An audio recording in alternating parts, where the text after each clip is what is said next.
राजधानी शिमला में आज एजीएचपी पेंशनर एसोसिएशन की बैठक का आयोजन रोटरी टाउन हॉल में किया गया, जिसमें पेंशनर्स के विभिन्न मुद्दों पर चर्चा की गई।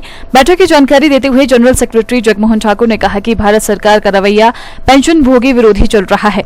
उन्होंने आंकड़ों को बताते हुए कहा कि पेंशनर के साथ छल करने की कोशिश की जा रही है। उन्होंने कहा कि सेंट्रल गवर्नमेंट के एम्प्लॉय के 18 महीने का डी और एरियर फ्रीज कर दिया गया है, जिसको लेकर पेंशन भोगियों को परेशानियों का सामना करना पड़ रहा है। बैठक में जीवन के अंतिम पड़ाव में सुरक्षित पेंशन की चाह रखने वाले सभी पेंशन भोगियों ने वर्तमान केंद्र सरकार का इन चुनावों में बहिष्कार करने का निर्णय लिया है, ताकि आने वाले समय में पेंशन भोगियों की स्थिति के लिए बेहतर विकल्प तराशा जा सके।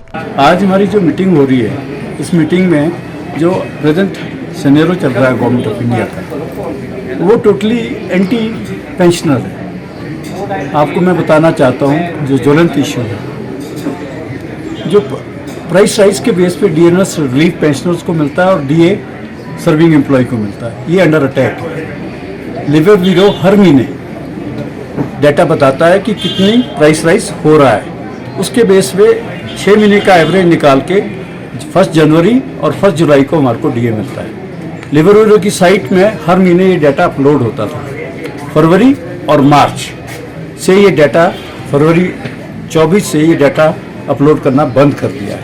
ये टोटल एप्रीहेंशन है कि जो पिछली 4 इंस्टॉलमेंट डीए की 1 जनवरी और 1 जुलाई को 23 और 24 जनवरी को 1 जनवरी को मिली है, वो चेंज होने जा रही है। उसका सिस्टम ऐसे होता है कि बास्केट होती है, उसकी बेस पे all over India data collect होता है और उसके बेस पे डीए मिलता है। उस बास्केट से जिससे प्राइस राइज हो रहा है, उस बास्केट से वो आइटमें डिलीट निकाल दी जाएगी और उससे शो क्या होगा कि अभी पिछली बार डीए 4% था, अब 2 है।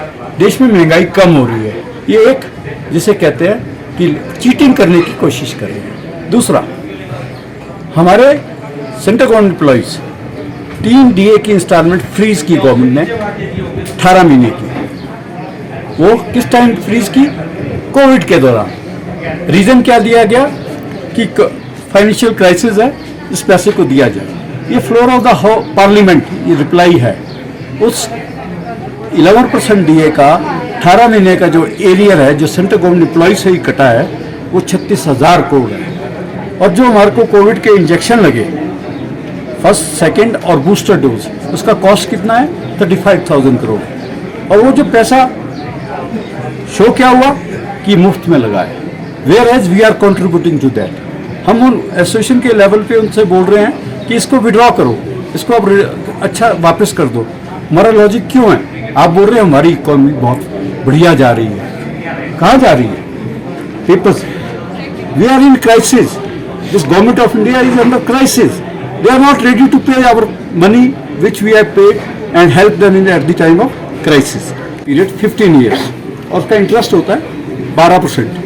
वो जो रिकवर अमाउंट हमारे को मिलता है, वो 12% रिकवर जो है, lately high court judgment Punjab और हरियाणा में जजमेंट हुई, उसमें कहा कि ये अमाउंट जो है 9 साल में रिकवर हो जाता है। उसका रीज़न भी दिया, कैलकुलेशन भी दी है। उस कैलकुलेशन में साफ ये बताया गया कि जब ये कॉम्पिटिशन हुई थी उस टाइम रेट ऑफ इंटरेस्ट 12% था। आज उसका इंटरेस्ट कम होके कितना रह गया है?